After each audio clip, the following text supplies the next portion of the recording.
like a wheel within a wheel, never ending or beginning on an ever spinning reel, like a snowball down a mountain or a carnival balloon, like a carousel that's turning, running rings around the moon, like a clock whose hands are sweeping past the minutes of its face, and the world is like an apple whirling silently in space, like the circles that you find in the windmills of your mind. Keys that jingle in your pocket, words that jangle in your head. Why did summer go so quickly? Was it something that you said? Lovers walk along the shore, leaving footprints in the sand. Was the sound of distant drumming just the fingers of your hand? Pictures hanging in a hallway, or the fragment of a song. I've remembered names and faces, but to whom do they belong? When you knew that it was over, you were suddenly aware that the autumn leaves were turning to the color of her hair. A circle and a spiral, a wheel within a wheel, never ending or beginning on an ever spinning reel, as the images unwind like the circles that you find in the windmills of your mind.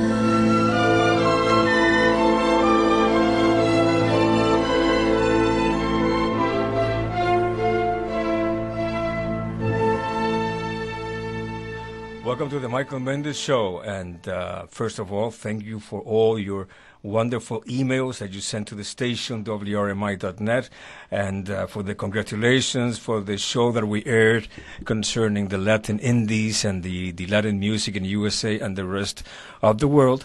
And as always, we try to get you guys real happy with what you want to hear, what artists you want me to interview, what writers, what musicians, and so far we're getting a wonderful feedback, especially from Canada and from the USA, of course, concerning the Michael Mendez Show. Okay, we opened the show with a beautiful song by Michel Legrand, "The Windmills of Your Mind," and the version of this song, it's the interpreter, it's Eva Mendez, the actress, the beautiful Cuban-American actress, and she sings. She has a wonderful voice, and her version of the Windmills of Your Mind, the first time I heard it, it really got to me. And, there's an invasion for many, many years now of Latin actresses that have, they have done the crossover into the American market, starting from Chita Rivera. In the 80s, Maria Conchita Alonso did something for the stereotype that the female actresses had. They gave her some more international roles, and then after that, she made the path for actors like Salma Hayek, like Penelope Cruz, like Jennifer Lopez, the prolific Jennifer Lopez, and we have a beautiful Puerto Rican actress that lives in New York, and she's a Latin American actress born in the Bronx. She moved to Puerto Rico when she was 12 years old, and she started to have a thirst for the arts, for acting. Later, she moved back to New York.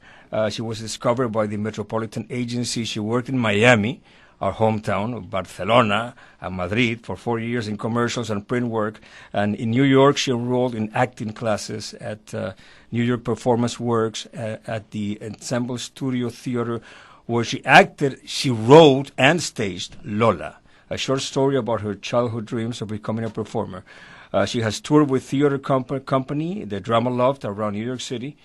And for me, it's a great pleasure to have her, because we have her here via phone from New York, and she's just doing right now. She's in the series Shade of Blue, produced by Jennifer Lopez in NBC, and in a couple of more episodes, you're going to see her doing the role of the attorney, of the lawyer of Jennifer Lopez, of the role that Jennifer Lopez plays in this series. And here we have her. Her name is Vivienne Jurado, or for the Anglos, Vivienne Jurado, and we welcome her to the show. How are you, Vivienne? Hi, good. I'm so happy to be with you, Michael. Thank you so much for inviting me. This is such a pleasure. I'm doing great. You're doing great, and we were talking off the air that you were born in New York, but then when you were a teenager, you went back to your roots in Puerto Rico with your family. Yes, we were born. I was born in the South Bronx, and my parents, when I started going to school, they said, you know what, we want our children to be able to enjoy our culture. And so thankfully we did move to Puerto Rico, and I was able to just absorb everything of my culture, my language. I speak fluent Spanish. Mm-hmm. I learned I vouch for that. I just learned my school was right in front of the ocean. So I was able to just live a different consciousness, and it was just so uplifting, which I'm so grateful for my parents to be able to do that sacrifice. And from there, I was just a very artistic human being. I always loved dancing, the music, color, making believe, imagination, and I started. Puerto Rico and all South America, the Latino community, it's about beauty. So I enrolled in a couple of beauty pageants. So that's how my journey started in Puerto Rico with the beauty pageant. What beauty pageants were they in Puerto Rico? Well, where I lived was is a town called Levittown. Levittown, yeah. So I enrolled in a beauty pageant, which I did win, but there was some controversy, but it was just a wonderful experience. What controversy? Well, after I won, they came back telling me that the scores were mixed up, and that I came in first place, and that I didn't win. I had the same experience as the last pageant that happened, Miss USA. Yeah. Well, Colombia won, and then they took off. Oh my God! So they gave you the trophy, and then they took it back. Yes. So what I went through that experience. Unfair. And it was great. It's wonderful to be able to understand that really it's about teamwork, and winning is just being able to be able to work with other people, and we're all sharing a same goal, and everyone's happy. So from there, I enrolled in another contest, beauty pageant called Face Finders. This was more on an international level. So, but in San Juan, Finders of Puerto Rico, and from there I won in Puerto Rico. From there, they flew me to the Fontainebleau in Miami Beach, and I did participate. And I got some awards, but that's as far as I got. I came back to Puerto Rico, and I really wanted to get into theater. I don't know, somehow I had in the back of my mind, I really didn't want to depend too much on my beauty. I don't know if that sounds silly. No, because see, a beautiful woman, the thing is, they have a tendency of believing that if you're a beautiful woman, you can only do certain roles, and they put this sign on you, and you really have to fight and prove yourself. And I imagine in your case with the producer and say, hey, I want to do another part, I can do this, but then you have to get your foot in the door. If that's what they want, they want me to do the beautiful girl of the movie, of the show, you go ahead and you do it. But then little by little, people, they're not dumb. Exactly. The directors. Yes. So there is a tendency to get typecast. That's right. And so I go with the flow, and of course every project I work in, I always get the pretty girl and the nice girl. So, but I fought against that. I started working on other roles that were more less makeup, more raw, gritty, which is what I like to do. I like to be a strong woman. I think a woman who is strong doesn't necessarily mean that she's a mean woman or rude. It's just a woman who feels powerful enough to be able to make her own choices that are positive and that would affect everyone in a very uplifting way. Well, I saw you in a part in the film Dirty Shield, which it was very dramatic. Yes. you were very Yes. intense. Dirty in Shield that, with the hymns. It was a fantastic film. The role, again, I was very flattered to be offered a role as a psychiatrist, and because typically, in our community, Latina women are either the maid or the bad girl or the gangster or the mistress. So I was glad that this role came upon, and when I went into the audition room, there were a lot of other Caucasian women, and I said, oh, forget it, I'm never going to get this role. But I guess it was meant to be, and I got it. So as I worked on the set, I was the only woman on the set, and the other were men, the police, but I was able to, we were able to work with that energy. It was very good energy.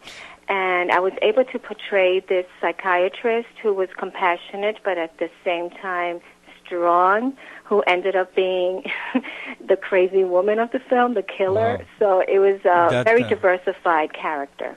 That film, is it... because it came out a few years ago, am I right? It came out 2 years ago. It won 3 awards. It went to the entire film festival market. It went to London. It went to Canada, Buffalo, Las Vegas, and it got a worldwide distribution deal. And can you get that film in the internet for the people that... Yes, you can go on Amazon and Dirty Shield. Mm-hmm. Yeah. So, but also you I've also seen, because I was very curious of your past, and you have done not only drama, you have done theater, you have done comedy, and you're very good also at comedy, which leads me to my next question. What do you prefer? You prefer the dramatic roles? You prefer comedy, or you enjoy both of them? Well, thank you very much for your compliment. I prefer comedy. I really love comedy. It's natural for me. I grew up in a family where we were always laughing. Everything was a joke. They always made fun of everything and everyone, and that was just natural, and no one took it at heart. So for me, comedy is very natural, and I love it. Drama, it's funny because when I was watching my favorite actresses, I used to see them cry, and especially in Puerto Rico, there's so many soap operas and so many good actresses, and they just cry and cry. Go, oh man, I could never do that. I can't be crying like that all the time. It's like, why would I want to go to work and be crying all the time? But then every role is given for you to express the emotion that's necessary, because you don't push anything, you just allow it to happen. Right. And so even in comedy, there are moments when you do want to cry because it's life.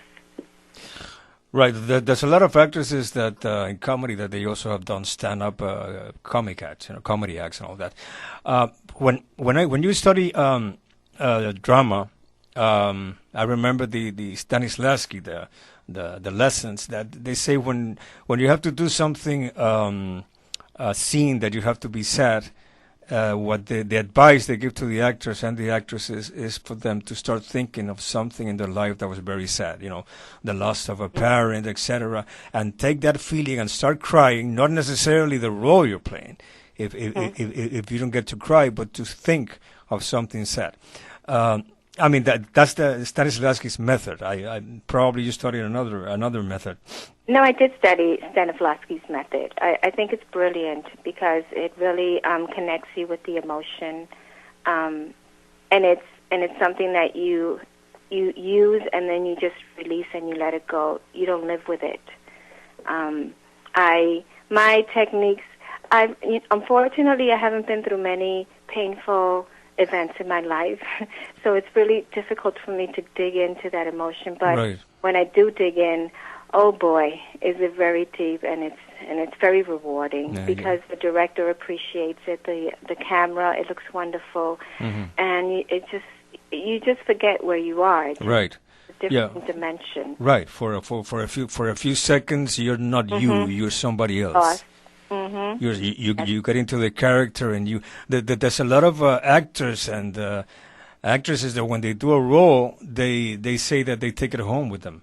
I've heard a lot of stories of people like Al Pacino and De Niro that when they're doing a role, they go to their house and they continue to talk the same way, speak the same way until they finish the movie. It's like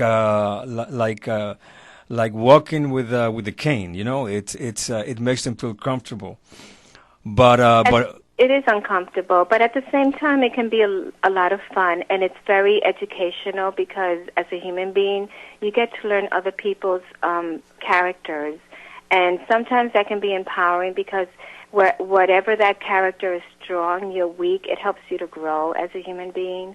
But then again, it can work, like you say, on the negative side. It can really be a clutch, and then it can bring you down and prevent you from communicating with people effectively. Right. What do you prefer? You prefer films, you prefer television, or you prefer the theater?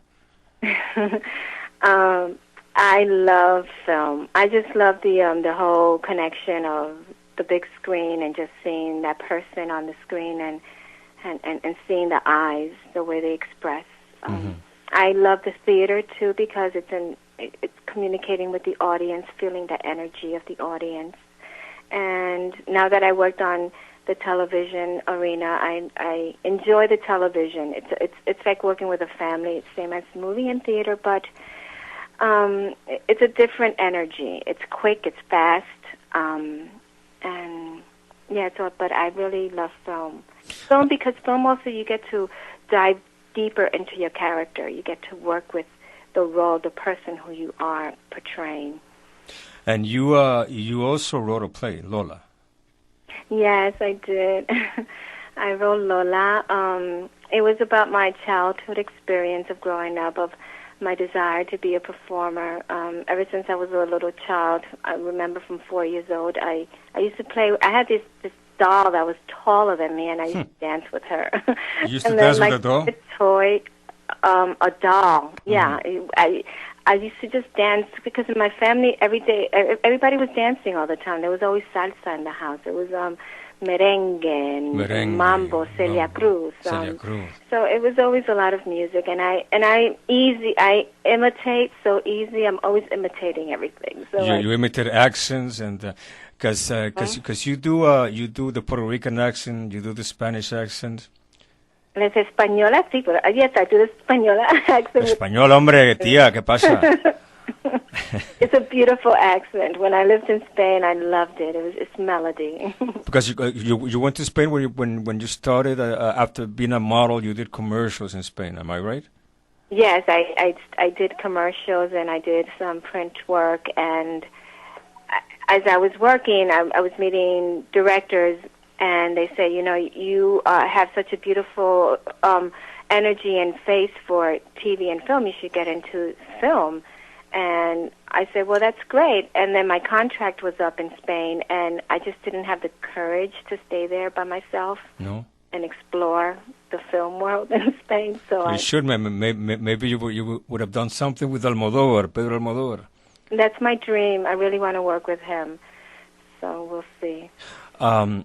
When you you live in New York, and I was thinking. I mentioned Almodóvar, and all of a sudden, I started thinking about Woody Allen. You know, there's a lot of actresses and actresses named stars that they charge a huge amount of money because they're famous, because they're stars and working in different films. But when it comes to Woody Allen films, usually the budget is not a big one. And there's a lot of very well-known actors and actresses that work with Woody Allen just because it's Woody Allen, and they wanna have it in their history that they did a Woody Allen film. You know, yes, it's a difference between being a star and doing commercial movie and just doing movie that is art. Do you have any particular actress that you might say that maybe you had influence or motivated you to get into the acting business? Well, now that you were talking about Woody Allen, one of my favorite actresses is Cate Blanchett, and she won an an Academy Award for her project with him, the film that she did. And as I was growing up, I would always look. My mom would always put on. She would always talk about Rita Moreno, the dancing, right. Her acting when she won the Academy Award. So those were the beautiful influences that I really heard as I grew up, and I also loved a lot of American actresses, and one of my other favorites, which is Catherine Deneuve, because she resembles the Latina woman too, very sensuous, but at the same time strong, intelligent. Talking about Latina actresses, talk to me about your character in Shades of Blue with Jennifer Lopez. Well, that character is she's a strong defense lawyer, but at the same time,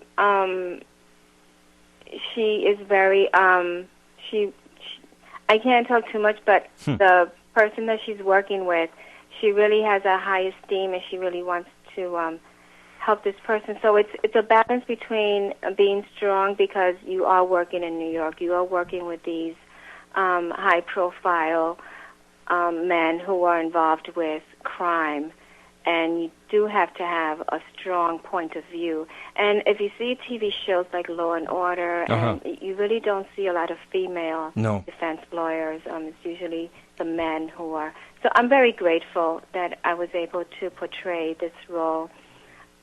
And I'm grateful that Jennifer Lopez followed her dream and pursued it, because she has opened the door for many artists. And how is it working with her in person, meeting her in the set? Fortunately, she was working in the morning, and I worked in the afternoon, so I wasn't able to meet her. But I would say that how I was treated on the set, how I was received, it was just A-class, first-class treatment. Everything was wonderful, and that just speaks of who she is as an artist, and as also she's the executive producer of the show. So that just shows how everything is just laid out. You know, it has to be first class and only the best. And that's her image, and that just was felt throughout the production. And when how many more episodes until we can see you? We can see your character. Okay, I'll tell you. I'll be on, I just spoke with the producer, and they told me March 5th. March the 5th. Yes. So everybody pay attention. March the 5th, don't miss it. Shades of Blue. Yes. And you're going to see our Vivienne Jurado, or Jurado. How do, the Americans don't pronounce Jurado, am I right? They say Jurado. Jurados. Vivienne, yes, Jurado. Vivienne Jurado. Spanish. Jurado in English. Mm-hmm. You get to play any scenes with Ray Liotta? Ray Liotta, I didn't get to meet with him either. I only met with the person who I'm going to release and speak with. So, it was. I thought I was going to be on a big set, but it was just myself, Jaramillo, who's the other actor who plays the role of Cepeda, Mr. Cepeda. Yeah. I've seen. Yeah. I don't miss an episode. I mean, tonight, what I do is I watch it the next day on the internet. Because I usually work Thursday night, but I got hooked since the first episode. Yes. Let me ask you something. I mean, I know, of course, that you're in the American market, in the USA, Shades of Blue. You're doing the theater. You've done everything. But what if you would get an offer? We were talking before about the Latin soap operas, like in Mexico, Venezuela, Colombia, Puerto Rico, maybe.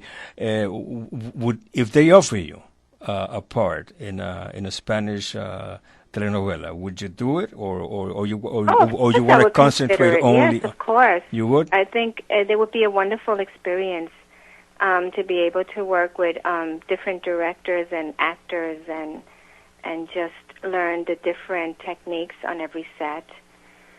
Life is every project is just a teacher, and it's helping you to grow. Okay.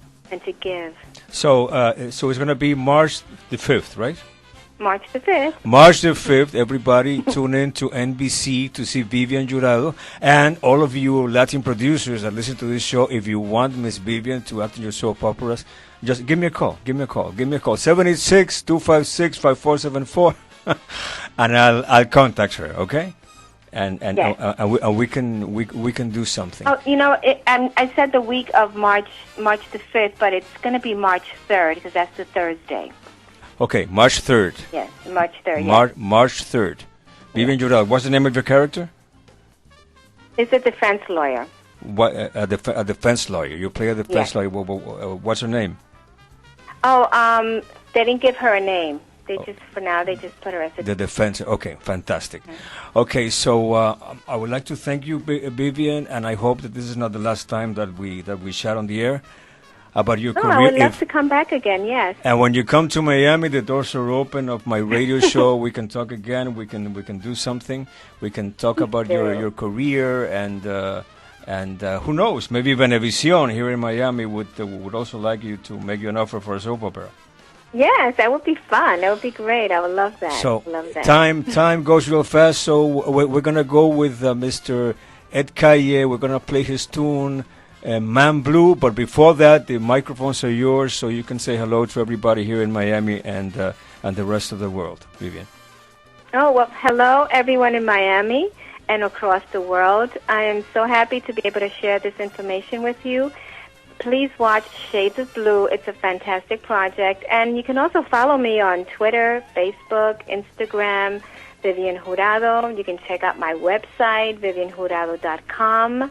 And, stay in touch. Any questions, you can email me questions, and I'll be more than happy to respond. I'm also starting a group of actors where I'm inspiring them, the new Latino actors in New York, multicultural, on how to find an agent and helping them and mentoring them. So any questions on how to get into the business, just call me and I'll help. It's been a pleasure, Vivienne Jurado. Thank you, Michael. See you soon. Bye.